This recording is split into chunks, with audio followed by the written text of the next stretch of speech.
hello नमस्कार मैं process जो बिजनेस कोड अपना प्रोग्राम गिटार विषय मैं डिस्कस कर एक्चुअली प्रोसेसर सम्पर्के मैं इतिम्य आम भिडिओ बनवा गति के अपने अधिक जानवर कारण तक चाब पार कि मेन मैं जानब विचार प्रोसेस जो प्लान एक्चुअली कत इनकाम तो जेनेरेट है सही सम्पर्के मैं अवगत कर प्रोजेक्टर नाम अलरेडी गम पासे प्रोसेस BSD है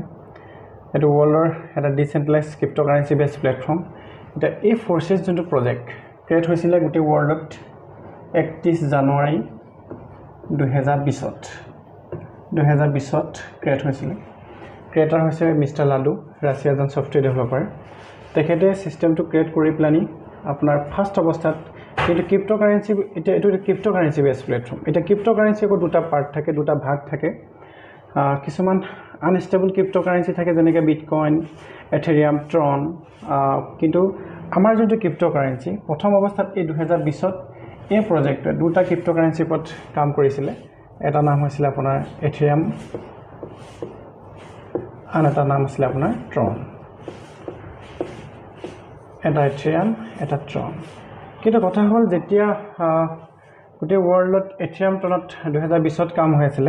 কিন্তু এটা এথিয়ামৰ ভ্যালু মানুহে এথিয়াম ট্ৰনত কম টকা দি বা 2500 টকা দি মানুহে ৰেজিষ্ট্ৰেচন কৰিব পাৰিছিল কিন্তু প্ৰথম অৱস্থাত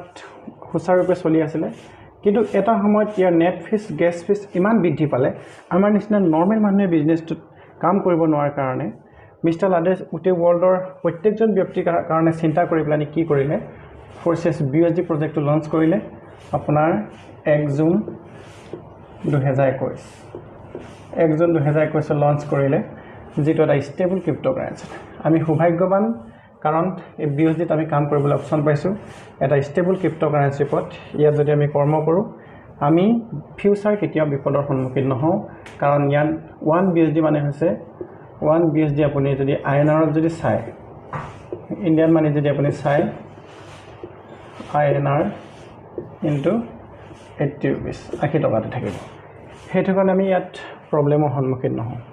एटा मेन कथा आपुनी यदि আজি তাৰিখত এথিয়ামত কাম কৰো বুলি কলো কৰিব পাৰে ট্ৰনত কাম কৰো বুলি কলো কৰিব পাৰে কিয়নো এই প্ৰজেক্টটো টোটালি কোনো ডিলিট এডিট চেঞ্জ কৰিব নোৱাৰে কাৰণ ব্লকচেইন টেকনলজি সিস্টেমটো ৰান কৰাৰ কাৰণে কেতিয়াও ডিলিট এডিট চেঞ্জ মডিফাই নহয় কিন্তু আমি BSD কাম কৰাৰ কাৰণে কোনো টেনচনৰ প্ৰব্লেমৰ সন্মুখীন নহौ এটা মেইন কথা হল ইয়াত কাম কৰিবৰ কাৰণে আমি কি কৰিব লাগিব प्रथम आमी এটা কি কৰিব লাগিব এটা ডিজিটাল ওয়ালেট ক্ৰিয়েট কৰিব লাগিব ফোৰ্সেছত কাম কৰিবৰ কাৰণে আমি এন্ড্ৰইড মোবাইল যদি ইউজ কৰো আমি ট্ৰাষ্ট ওয়ালেট যদি ল্যাপটপ ইউজ কৰো মেটামাস্ক বা আপুনি আইফোন যদি আপুনি কাম কৰো টোকেন পকেট আমি ইউজ কৰিব লাগিব কিন্তু এটো এটা ডিসেন্ট্ৰালাইজড এপছ হয় যেটো এপছ নৰমাল ফেসবুক হোৱাটছএপৰ নিচিনা নহয় যেটো এপছ আপুনি যেতিয়া ৰেজিষ্ট্ৰেচন কৰিব এটা কথা আপুনি সাৱধান হ'ব ইয়াত এটা পাসওয়ার্ড জেনারেট হয় যেটো পাসওয়ার্ড ওয়ান টাইম জেনারেট হয় ভুলবশত যদি আপুনি পাসওয়ার্ডটো কোনোবা ব্যক্তিয়ে গম পাই যায় আপোনাৰ যিমান টকা ইনকাম নহওক কিন্তু আপোনাৰ হেছ লৈ যাব পাৰিব গতিকে হেতু কাৰণে পাসওয়াৰ্ডটো যেতিয়া ক্ৰিয়েট কৰা সময়ত আপুনি সাৱধান হ'ব পাসওয়াৰ্ডটো কোনো ব্যক্তি কেতিয়াও ভুলবশত শেয়াৰ নকৰিব পৰাপক্ষত আমি 3-4টা জায়গাত ভালকে লিখি লকাও ৰাখি থব এতিয়া এই প্ৰজেক্টত কাম কৰিবৰ কাৰণে আপুনি কি কৰিব লাগিব বিজনেছটো যেহেতু ইয়াত কোনো MD/CMD/CO নাই কোনো बैंक ऑफिस एकाउंट নাই যে কোনো ওনার নাই আপুনি নিজে যেহেতু ওনার পৰাপক্ষত ইয়াত আপুনি কাম কৰিবৰ কাৰণে আপোনাক ডলাৰ লাগিব কাৰণ ইয়াত BSD ওপৰত ইনকাম হয় গতিকে আপুনি আমাৰ ওচৰত যেহেতু INR আছে আমি ফাৰ্স্ট টাইম কি কৰিব লাগিব WazirX হক বা Binance হক আমি ফাৰ্স্ট টাইম INR টো ডলাৰলৈ কনভাৰ্ট কৰি আমাৰ পইচা আমাৰ ডিজিটাল ওয়ালেট দি দিয়া হয় ইয়াত কাৰো পইচা কাকো দিব নালাগে নিজৰ পইচা নিজৰ লগতে থাকে কিন্তু বিনিময় যেটো আমি কৰো ঠিক তেনেকৈ আমি INR পৰা ডলাৰলৈ কনভাৰ্ট কৰি আমাৰ পইচা আমাৰ ওয়ালেটত দি দিয়া হয় আৰু ফোৰ্সেস এনেকুৱাটাৰ প্ৰজেক্ট যেটো প্ৰজেক্ট আপুনি জীৱনত কম টকাৰ পৰা এটা বৃহৎ টেকনলজিত আপুনি আহিব পাৰে আৰু যত নেকি আপুনি বৃহৎ ইনকাম কৰিব পৰা এটা সিস্টেম গতিকে এটা যেটো সিস্টেম নেকি আমাৰ জীৱনৰ কাৰণে তাত ইনকাম কৰিবৰ কাৰণে মিনিমাম আপুনি নিজৰ লাইফৰ কাৰণে 26500 যদি কৰে আপোনাৰ লাইফৰ কাৰণে ভাল হ'ব কাৰণ এটো পাৰ ডে আপোনাৰ মিনিমাম 2000-3000 পৰা 10000 লাখ টকা লে আপুনি ইনকাম কৰিব পৰা সিস্টেমত আমি নিজৰ জীৱনৰ কাৰণে 100% এজন ব্যক্তি 26,500 যেটো নিশ্চয় কৰিব পাৰিম হেতু কাৰণে পৰাপক্ষত আমি যদি পাৰো আৰ্থিকভাৱে যদি আমি টনকিয়াল 26,500 দি আমি কৰিলে আমাৰ কাৰণে ভাল কাৰণ 26,500 ৰ বিনিময়ত আমি কি পাম ইয়াত বিজনেছ কৰিবৰ কাৰণে আমি প্ল্যাটফৰ্মটো বেছিকৈ পাম আপুনি যদি সাপোজ ধৰি লওক আপুনি যদি আৰ্থিকভাৱে টনকিয়াল নহয় যদি এই সিস্টেমত আপোনাৰ কাম কৰাত যদি অধিক ইচ্ছা আছে আপুনি ইচ্ছা কৰিলে মিনিমাম 6,500 দি বিজনেছটো ষ্টাৰ্ট কৰিব পাৰে তাতকৈ যদি আপোনাৰ অলপ সবল বা 13,500 দি আপুনি বিজনেছটো ষ্টাৰ্ট কৰিব পাৰে এতিয়া কথা হ'ল ইয়াত কাম কৰিবৰ কাৰণে চাৰিটা প্ল্যাটফৰ্ম আছে এটা নাম হৈছে আপোনাৰ X3 আৰু এটা নাম হৈছে আপোনাৰ X4 আন এটা নাম হৈছে আপোনাৰ XXX আন এটা নাম হৈছে আপোনাৰ X Gold এটা মেইন মই ইয়াতে উল্লেখ কৰিব বিচাৰিছো X3 X4 সম্পৰ্কে XXX X Gold আমি পিছত জানিলেও হ'ব X3 টো এনেকুৱা প্ল্যাটফৰ্ম যেটো প্ল্যাটফৰ্ম 100% working plan হিচাপে ইয়াত নামাকৰণ কৰা হৈছে X4 টো এনেকুৱা প্ল্যাটফৰ্ম যেটো প্ল্যাটফৰ্মক working plus non working হিচাপে ইয়াত নামাকৰণ কৰা হৈছে কিন্তু ইয়াত আমি কি কৰিব লাগিব প্ৰথম অৱস্থাত এই বিজনেছটো ষ্টাৰ্ট কৰিবৰ কাৰণে আপুনি যেটো পইচা আপুনি ইয়াতে ডলাৰলে কনভাৰ্ট কৰি ললে তাৰ বিনিময়ত ইয়াত কাম কৰিবৰ কাৰণে আপুনি কি পাব সাপোজ আপুনি 26,500 দি ষ্টাৰ্ট কৰিলে 26,500 বিনিময়ত বা আপুনি 13,500 দি ষ্টাৰ্ট কৰিলে তাৰ বিনিময়ত আপুনি কি পাব X3 আপুনি 4টা ডিজিটেল প্ল্যাটফৰ্ম পাব মই 4টা ইয়াত উল্লেখ কৰি দিছো 2 3 4 টোটাল ইয়াত 12টা ডিজিটেল স্লট থাকিব এখিনি স্লট বুলি উল্লেখ কৰা হয় আপুনি ধৰি লওক যেনেকৈ আমি খেতি কৰিবৰ কাৰণে এডোখৰ মাটি কিনিছো ঠিক তেনেকৈ আপুনি ইয়াত ডিজিটেল স্লট কিনিছে ডলাৰত ইয়াতো সেম প্ৰসেছত থাকিব টোটাল 12টা ডিজিটেল স্লট থাকে আমি 13,500 বা 13,500 আমি 4টা ডিজিটেল স্লট পাম যদি 26,500 দি আমি কৰো 5টা ডিজিটেল স্লট পাম যিকিটা স্লট আপুনি কিনিব লাগে জীৱনত এবাৰ হোল লাইফ জেনাৰেশন টু জেনাৰেশনৰ কাৰণে আপোনাৰ হে স্লটখিনি কিনাৰ মেইন উদ্দেশ্য হৈছে আপুনি স্লটৰ অনুযায়ী আপোনাৰ ইনকামটো জেনাৰেট হ'ব যদি আপোনাৰ সৰু স্লট থাকে আপোনাৰ ইনকাম সৰুকে আহিব যদি আপোনাৰ ডাঙৰ স্লট থাকে আপোনাৰ ইনকাম স্লট অনুযায়ী বেছি ইনকাম হ'ব সাপোজ আপুনি ধৰি লব পাৰে 10 বিঘা মাটি যদি আপুনি খেতি কৰে আপোনাৰ উৎপাদনটো 10 বিঘাৰ নিচিনাকে পাব যদি আপুনি 1 বিঘা মাটিত খেতি কৰে যিমানেই কষ্ট নকৰক আপোনাৰ উৎপাদন 1 বিঘাৰ মাটি নিচিনা পাব আৰু প্ৰথম কথা হ'ল ইয়াতে এটা গুৰুত্বপূৰ্ণ কথা আছে এটো কোনো বাইনাৰী প্ল্যান বা চেইন সিস্টেম এনে ধৰণৰ প্ল্যান নহয় যেটো প্ল্যানক কোৱা হয় মেট্ৰিক্স প্ল্যান ইয়াৰ যোনটো বৈশিষ্ট্য বিজনেছৰ যোনটো বৈশিষ্ট্য হ'ল মেট্ৰিক্স প্ল্যানটো এনেকুৱা ধৰণৰ 1/3 মেট্ৰিক্স X3 যোনটো প্ৰগ্ৰাম 1/3 মেট্ৰিক্স মানে এটা গোলাৰ তলত তিনিটা গোলা এখিনি মানুহ বুলি নাভাবিব 1/3 মেট্ৰিক্স এই ধৰণে থাকিব ষ্ট্ৰাকচাৰটো 2/4 মেট্ৰিক্স X4 যোনটো সিস্টেম 2/4 মেট্ৰিক্স এই ধৰণে থাকিব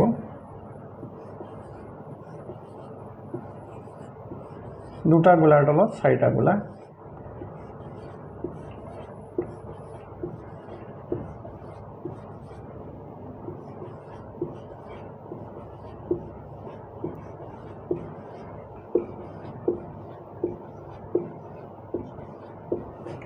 by 4 matrix যিদৰে আপোনাৰ 1 BSD ভ্যালু মই কিমান কলো 80 কলো ঠিক তেনেকৈ ইয়াত আপোনাৰ যোনখিনি স্লটৰ ভ্যালু মিনিমাম X3 প্ৰগ্ৰামত প্ৰথম স্লটৰ ভ্যালু আপোনাৰ $5 পৰা ষ্টাৰ্ট হয় $1 ভ্যালু 80 হলে 5 মানে আপোনাৰ আইনৰ 400 টকা ঠিক তেনেকৈ আপোনাৰ এই স্লটৰ ভ্যালু $10 মানে 800 টকা $20 মানে 1600 টকা $40 মানে 3200 টকা আপোনাৰ 5 নম্বৰ স্লটটো $80 এই ধৰে বাহি যোনটো 12 নম্বৰ স্লটৰ ভ্যালু টোটাল ইয়াত 12টা স্লট থাকিব 12 নম্বৰ স্লটৰ ভ্যালু আপোনাৰ আইনৰ যদি চাই 8 লাখ টকা মানে ডলাৰ যদি হয় $9,900 ঠিক তেনেকৈ X4 প্ৰগ্ৰামটোৰ যোনটো প্ৰথম ষ্টাৰ্টটো সেম প্ৰসেছত X3 দৰে সেম প্ৰসেছত থাকিব প্ৰথম স্লটৰ ভ্যালু $5 $10 20 40 মানে 3200 12 নম্বৰ স্লটৰ ভ্যালু $9,900 মানে আইনৰ 8 লাখ টকা টোটাল আপুনি 13,000 দি যদি বিজনেছটো ষ্টাৰ্ট কৰে X3 আপুনি কিমান পাব 4টা স্লট এক্সপোর্ট আপুনি কিমান 4টা স্লট এতিয়া এই স্লটটোত ইয়াত এক্সটি যোনটো কোৱা হৈছে যে 100% ৱৰ্কিং প্লেন আপুনি এই স্লটখিনি আপুনি জীৱনত কিনিব লাগে এবাৰ হোল লাইফ আপুনি ইনকাম কেনেকৈ পাব মই তাক আপোনালোকক দেখুৱাবলৈ গৈ আছোঁ এটা এক্সটি ইনকামটো এনে ধৰণে সাপোজ আপুনি এটা আইডি যেতিয়া ৰেজিষ্ট্ৰেচন কৰিলে আপুনি এটা পাৰ্মানেন্ট আইডি পাব যেটো আইডি নেকি আপোনাৰ জেনাৰেশন টু জেনাৰেশন থাকিব ধৰি লওক আপোনাৰ আইডিটো 1 2 3 4 এটো আপোনাৰ পাৰ্মানেন্ট আইডি এতিয়া ধৰক আপুনি কোনোবা এজন ব্যক্তিক যেতিয়া সিস্টেমত আনিব সিস্টেমত এড কৰিব কাৰণ হেজন ব্যক্তিয়ে কেতিয়াও ইয়াত ডাইৰেক্টলি আহিব নোৱাৰে পৰাপক্ষত আপুনি কি কৰিব লাগিব আপোনাৰ যোনসকল ফ্ৰেন্ড সাৰ্কেল বা যিসকল আপোনাৰ কমিউনিটি আছে তেখেত লগত আপুনি সুবিধা দিব লাগিব আপোনাৰ আইডি থ্ৰুদি আপুনি হে হল ব্যক্তি সুবিধা দিব পাৰিব ধৰি লওক আপুনি এজন এ নামৰ ব্যক্তিক আপুনি 13500 দিয়ে যেনিবা আপুনি বিজনেছত আনিলে 13500 টকা দি যেতিয়া বিজনেছ সিস্টেমত আনিলে আপোনাৰ নিচিনাকেও তেখেতো এক্সটিত 4টা প্ৰগ্ৰাম পাব এক্সপোৰ্ট আপোনাৰ 4টা স্লট পাব তাৰ পিছত আপুনি যেহেতু তেখেতক সুবিধাটো দিলে তাৰ বিনিময়ত কি হ'ব আপোনাৰ স্মাৰ্ট কন্ট্যাক্টে ইয়াত অটোমেটিক সিস্টেমত X3 প্ৰথম গুলাটো ফুলফিল হ'ব X3 2 নম্বৰ স্লটটো গুলা ফুলফিল হ'ব X3 আপোনাৰ 3 নম্বৰ গুলাটো ফুলফিল হ'ব X3 আপোনাৰ 4 নম্বৰ গুলাটো 4 নম্বৰ স্লটৰ গুলাটো ফুলফিল হ'ব যেতিয়া আপোনাৰ প্ৰথম গুলাটো ভৰ্তি হ'ব গুটেকেটা স্লটৰ প্ৰথম গুলাটো ভৰ্তি হ'ব যেহেতু ফৰ্সেজত কোৱা হয় যে আপোনাৰ 100% ডিস্ট্ৰিবিউশন হয় ইয়াত যেতিয়া প্ৰথম গুলাটো ফুলফিল হোৱাৰ লগে লগে আপোনাৰ এই স্লটটোৰ দাম কিমান আছিল $5 $10 $20 $40 স্লটটো অনুযায়ী পাৰ গুলা স্লটটোৰ 100% মানে $5 $10 $20 $40 75 USD আপোনাৰ ওয়ালেটত নেনো সেকেন্ডত ডিস্ট্ৰিবিউট হৈ যাব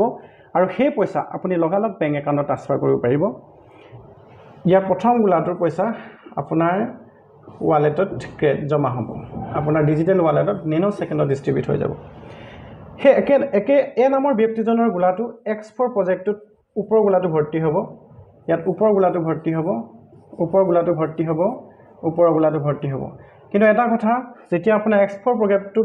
ওপৰ গুলাটো ভৰ্তি হ'ব সেই পইচাটো আপোনাৰ আপুনি নাপায় সেই পইচাটো ক'ত গুছি যাব যোন সকল ব্যক্তি ইয়াত প্ৰথমতে জড়িত হৈছিল তেখেতক মই আপলাইন হিচাপে অৱগত কৰিছো যি সকল ব্যক্তি বেলেগ লাইনৰ ব্যক্তি তেখেতলোকক মই ক্ৰছ লাইনৰ হিচাপে অৱগত কৰিছো আপলাইন ক্ৰছ লাইন ডাউনলাইন যত ডিস্ট্ৰিবিউট হৈ যাব পাৰে আপলাইন ডাউনলাইন ক্ৰছ লাইন আপোনাৰ X4 গুলাটো ওপৰ গুলাটো আপোনাৰ যত ডিস্ট্ৰিবিউট হৈ গুছি যাব সাপোজ আপুনি কোনোবা বি নামৰ ব্যক্তিজনক যেনিবা 13500 দি এই বিজনেছটো আনিলে অনা লগে লগে আপোনাৰ কি বেনিফিট হ'ব সিস্টেমে আপোনাৰ 2 নম্বৰ X3 2 নম্বৰ গুলাটো ফুলফিল কৰাই দিব X3 2 নম্বৰ গুলাটো ফুলফিল কৰাই দিব X3 2 নম্বৰ গুলাটো ফুলফিল কৰাই দিব X3 আপোনাৰ 4 নম্বৰ স্লটটো গুলা ফুলফিল কৰাই দিব যেতিয়া 2 নম্বৰ স্লটটো গুলাখিনি ফুলফিল হ'ব আপোনাৰ কি বেনিফিট হ'ব মই কওঁ স্লটটোৰ যেটো ভ্যালু আছিল ইয়াত যে কোৱা হৈছে কিনিব লাগে আপুনি এবাৰ জীৱনভৰ আপুনি পাই থাকিব যে বুলি কোৱা হৈছে ঠিক তেনেকৈ আপুনি 2 নম্বৰ বাৰাটো কি হ'ব স্লটটোৰ যেটো টকাত আপুনি কিনিছিলে সেই টকাটো পুনৰ আপোনাৰ ডিজিটেল ওয়ালেটত জমা হৈ গুছি যাব ডিজিটেল ওয়ালেটত $20 $40 আপোনাৰ ওয়ালেটত নেনো সেকেন্ডত ডিস্ট্ৰিবিউট হ'ব সাপোজ তেখেতে যদি 50000 টকা দি ৰেজিষ্ট্ৰেচন কৰিছিলে লগে লগে X3 প্ৰগ্ৰামত আপোনাৰ 25000 টকা ডিস্ট্ৰিবিউট হৈ যাব বি নামৰ ব্যক্তিজনৰ গুলাটো X4 প্ৰজেক্টটো ওপৰ গুলাটো ভৰ্তি হ'ব ওপৰ গুলাটো ভৰ্তি হ'ব ওপৰ গুলাটো ভৰ্তি হ'ব ওপৰ গুলাটো ভৰ্তি হ'ব যেতিয়া আপোনাৰ ওপৰ গুলাটো ভৰ্তি হ'ব সেই পইচাটো আপুনি নাপায় আপলাইন ডাউনলাইন ক্ৰছ লাইন যত ডিস্ট্ৰিবিউট হৈ গুছি যাব সাপোজ আপুনি কি কৰিলে কোনোবা এজন ব্যক্তি যেনিবা সি নামৰ কোনোবা এজন ব্যক্তি আপুনি সিস্টেমত এড কৰিলে আপোনাৰ ডাইৰেক্ট আপুনি আপোনাৰ আইডি থ্ৰুদি তেখেতলোকক আনিলে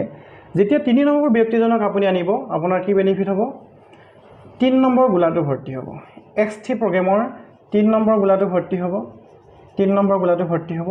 যেতিয়া 3 নম্বৰ গুলাটো ভৰ্তি হ'ব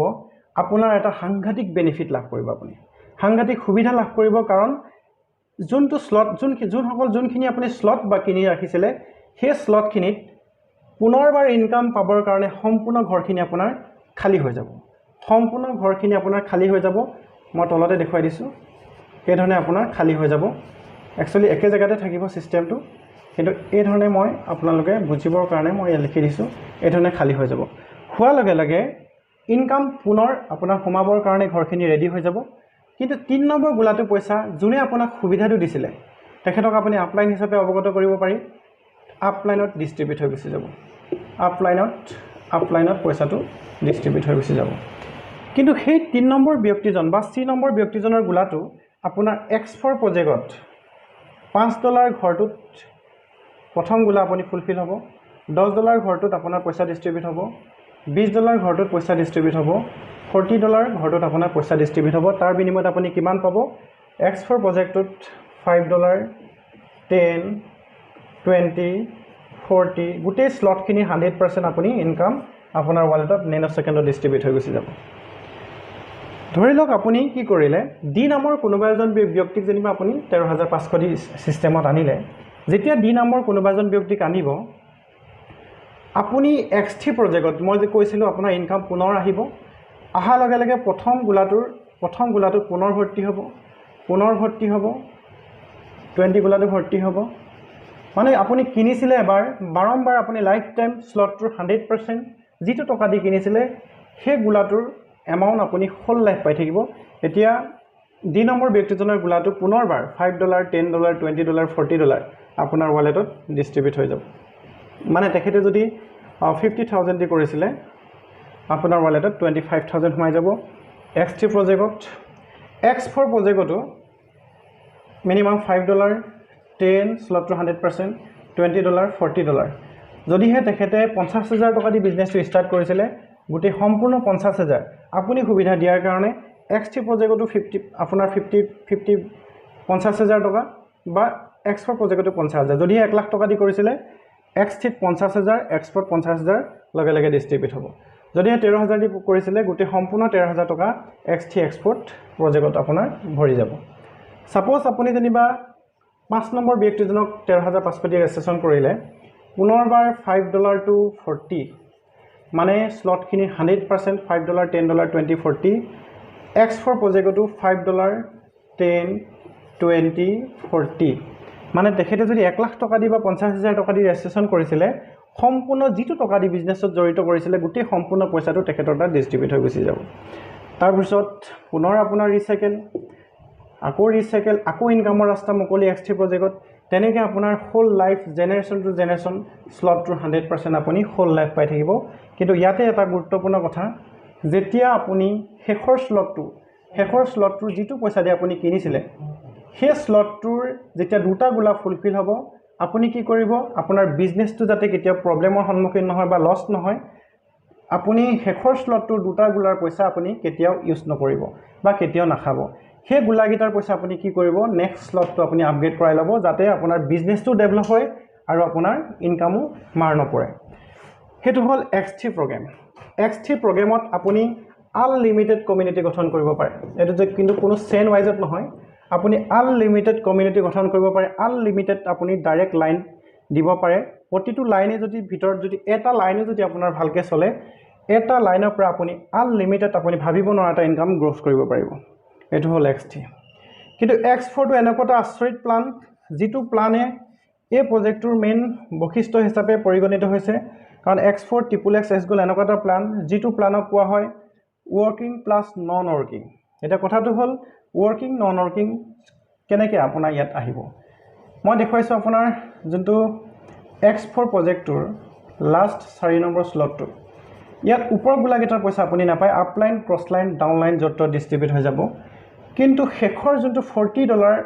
তলৰ স্লটটোৰ গোলা ইয়াত আপোনাৰ আপলাইনে যদি তেখেত এক্টিভ আপলাইন হয় যদিহে তেখেতে এক্টিভলি কাম কৰি আছে এক্টিভলি কাম কৰি থাকিলে আহি প্লানি $40 ঘৰটো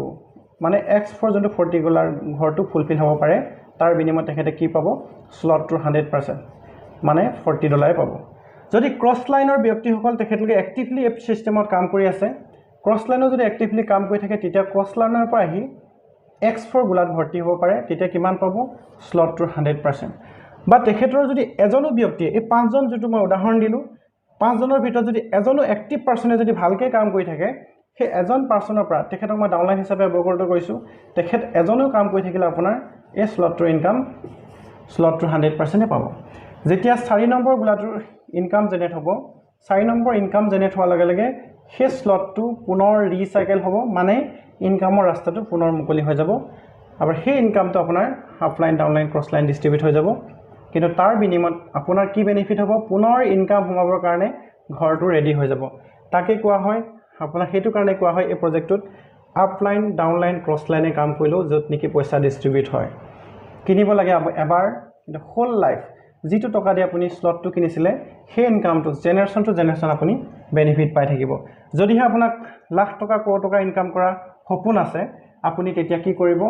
12টা স্লট লৈ বিজনেসটো গ্ৰোথ কৰক কাৰণ যেনেকৈ মিস্টাৰ লাডু হক বা আপোনাৰ যিসকল ব্যক্তি এই প্ৰজেক্টত কোটি টকা ইনকাম কৰিছে তেখেতলোকৰ মেইন বিজনেসটো সাকসেস হোৱাৰ কাৰণেই হৈছে বিজনেস স্লট ম্যাক্সিমাম স্লট লৈ বিজনেস ষ্টাৰ্ট কৰিছে তেখেতলোকে গতিকে আপুনি যিমান ম্যাক্সিমাম স্লট লৈ বিজনেসটো ষ্টাৰ্ট কৰিব আপোনাৰ বিজনেস যোনটো ইনকামটো বেছি ফাষ্ট জেনাৰেট হ'ব আৰু ফাষ্ট আপুনি ইনকাম গ্ৰোথ কৰিব পাৰিব আৰু কম সময়ৰ ভিতৰত আপুনি ডেভেলপ হ'ব পাৰিব ঠিক তেনেকৈ ট্ৰিপল এক্স প্ৰগ্ৰামটো ৱৰ্কিং নন ৱৰ্কিং হয় য'ত আপলাইনে কাম কৰিলেও পইচা ডিস্ট্ৰিবিউট হয় ক্ৰছ লাইনে কাম কৰিলেও পইচা ডিস্ট্ৰিবিউট হয় আপোনাৰ সিঙ্গল ভাল এক্টিভ যদি এজনো ডাউনলাইনে কাম কৰে এজন ব্যক্তিৰ পৰা আপুনি আনলিমিটেড ইনকাম কৰিব পাৰে এছ গোলটো এনেকুৱা এটা প্ৰজেক্ট য'ত আপলাইনে কাম কৰি থাকিলেও পইচা ডিস্ট্ৰিবিউট হয় ক্ৰছ লাইনে মানুহে ব্যক্তিয়ে কাম কৰি থাকিলেও পইচা ডিস্ট্ৰিবিউট হয় বা সিঙ্গল এজনো যদি ডাউনলাইনে আপোনাৰ কাম কৰি থাকে তেতিয়াও পইচা ডিস্ট্ৰিবিউট হয় হেতু কাৰণে ইয়াত ৱৰ্কিং নন ৱৰ্কিং বুলি কোৱা হয় বিজনেছৰ মেইন সিস্টেমটো এইখিনি আপুনি যদি অধিক জানিব বিচাৰে ডেসক্ৰিপশনত মোৰ মোবাইল নাম্বাৰটো দিয়া হৈছে যেটো নাম্বাৰ থৈ দি মোক মেছেজ হোৱাটছআপ বা আপুনি কল কৰি বিশেষভাৱে জানিব পাৰিব থ্যাংক ইউ ধন্যবাদ থাকিল সকলোলৈ